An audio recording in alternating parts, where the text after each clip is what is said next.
Israel has been trying to sit down at the negotiating table without preconditions for years. Prime Minister Olmert made an equally generous offer. The Palestinian Authority rejected it also. Then John Kerry tried to come up with a framework, and Abbas didn't even respond, not even to the Secretary of State of the United States of America. They didn't even respond. When I become president, the days of treating Israel like a second-class citizen will end on day one. Back in 2016, when President Trump was first running for office, when he was first running for president, he gave an amazing speech to AIPAC, the America-Israel Public Affairs Committee, where he laid out his understanding of how to bring peace to the Middle East. And it's amazing to look back on it after everything that has happened. Have a look. When I'm president, believe me, I will veto any attempt by the UN to impose its will on the Jewish state. It will be vetoed 100%. You see, I know about deal making. That's what I do. I wrote The Art of the Deal. One of the best-selling all-time, and I mean seriously, I'm saying one of because I'll be criticized as if I say the, so I'm going to be very diplomatic. One of, I'll be criticized. I think it is number one, but why take a chance? One of the all-time best-selling books about deals and deal-making. To make a great deal, you need two willing participants. We know Israel is willing to deal. Israel has been trying. That's right.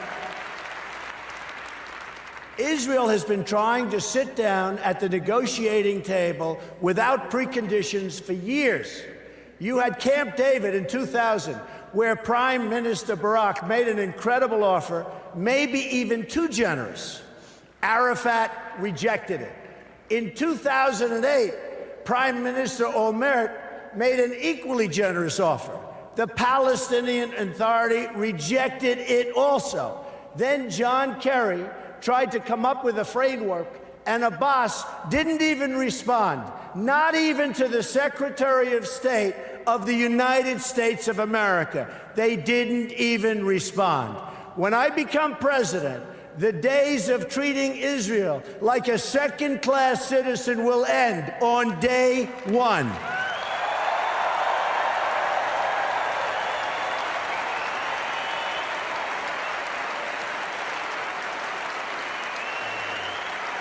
Thank you. And when I say something, I mean it. I mean it. I will meet with Prime Minister Netanyahu immediately. I have known him for many years and will be able to work closely together to help bring stability and peace to Israel and to the entire region. Meanwhile, every single day, you have rampant incitement and children being taught to hate Israel and to hate the Jews. It has to stop.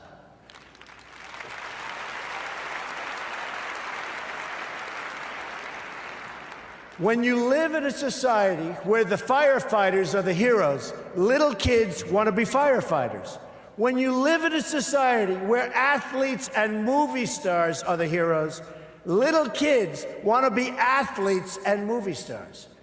In Palestinian society, the heroes are those who murder Jews. We can't let this continue. We can't let this happen any longer. You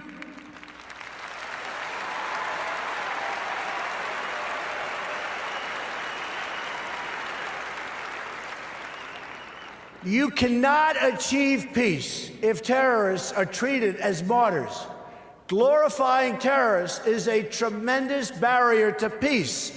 It is a horrible, horrible way to think. It's a barrier that can't be broken. That will end, and it'll end soon, believe me.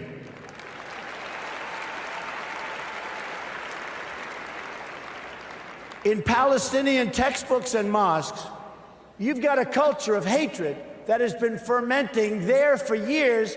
And if we want to achieve peace, they've got to go out and they've got to start this educational process. They have to end education of hatred. They have to end it, and now.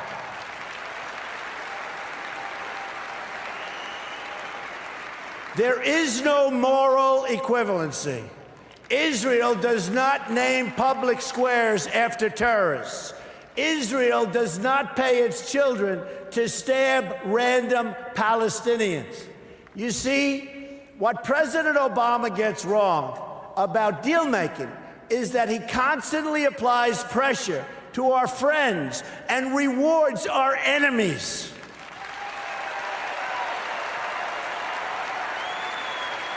President Obama thinks that applying pressure to Israel will force the issue, but it's precisely the opposite that happens. Already, half of the population of Palestine has been taken over by the Palestinian ISIS and Hamas, and the other half refuses to confront the first half, so it's a very difficult situation that's never going to get solved unless you have great leadership right here in the United States. We'll get it solved one way or the other. We will get it solved.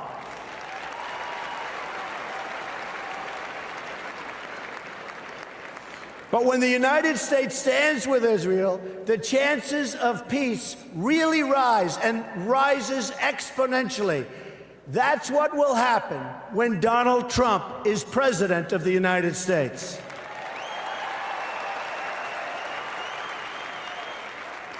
We will move the American embassy to the eternal capital of the Jewish people, Jerusalem.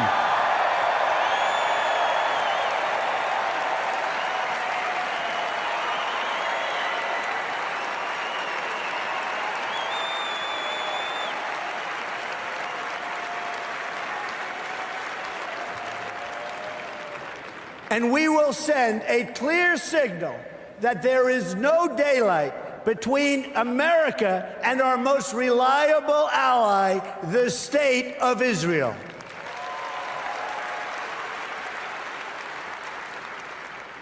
The Palestinians must come to the table knowing that the bond between the United States and Israel is absolutely, totally unbreakable.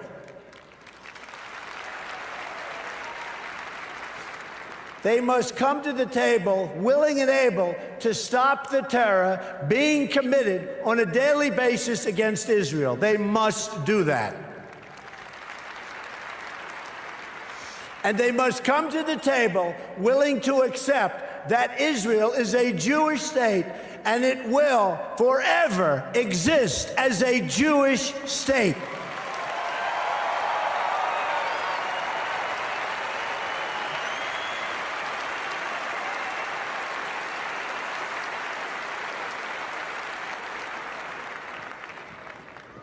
I love the people in this room. I love Israel. I love Israel. I've been with Israel so long in terms of I've received some of my greatest honors from Israel. My father before me, incredible. My daughter Ivanka is about to have a beautiful Jewish baby.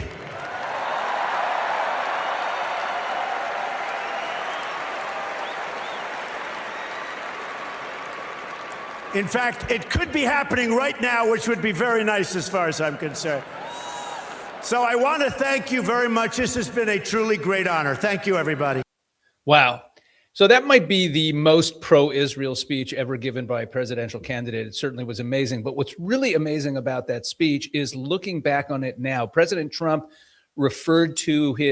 still refers to his policies in the Middle East as peace through strength. And this was a great illustration of why it works, especially that part where he talked about what Obama gets wrong, that he tries to get the friends of America, Israel, to make concessions and punishes Israel basically for not making concessions and rewards the enemy. And President Trump flipped that on its head with his policies. One of the things that he did when he came into office was that he cut off all the funding to the Palestinian Authority so long as they would continue to pay the families of terrorists, because the Palestinian Authority has this policy of paying anyone who murders Israelis.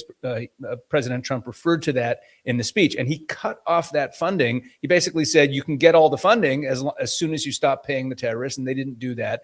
And he signed a bill called the Taylor Force Act that made that into an American law.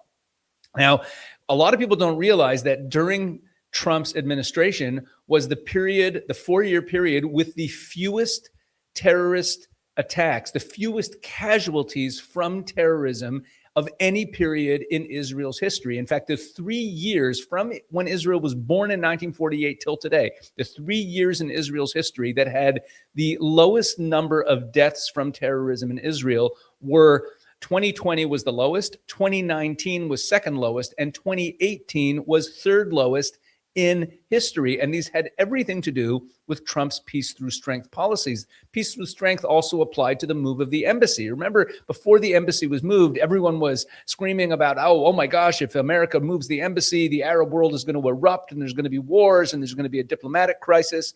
And of course, nothing happened. It's the biggest dog that didn't bark story in the history of geopolitics, that the embassy was moved and it was a show of strength. In fact, the Abraham Accords, these unprecedented deals with Arab countries and Israel, happened after the embassy move. Not only did the Arab world not erupt in anger at the embassy move, in fact, they were drawn closer to making peace with Israel. It's also so important that President Trump pointed out the lack of moral equivalency. Yes, there are bad actors on the Israeli side as well. There are thugs in every society, but Israel does not reward terrorists. Israel does not name public squares and parks and schools after terrorists. The Palestinian Authority does.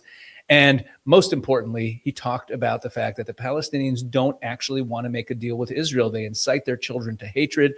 And everything about this speech really speaks to President Trump's clear-eyed understanding of incentives, of leverage, and what is actually happening in the Middle East. And we're seeing the results of it again today, where the bad actors are being punished and the good guys are being rewarded. And that's actually how you bring peace. There was more peace in the Middle East during Trump's first term than ever before. Now, of course, he came into office in the second term. There was already an ongoing war, but he's in the process of solving that too. So it's just amazing to look back at this speech from 10 years ago and see the clear policy of peace through strength being laid out right there at the beginning by President Trump. And he actually did fulfill the commitments that he made there. Pretty amazing speech.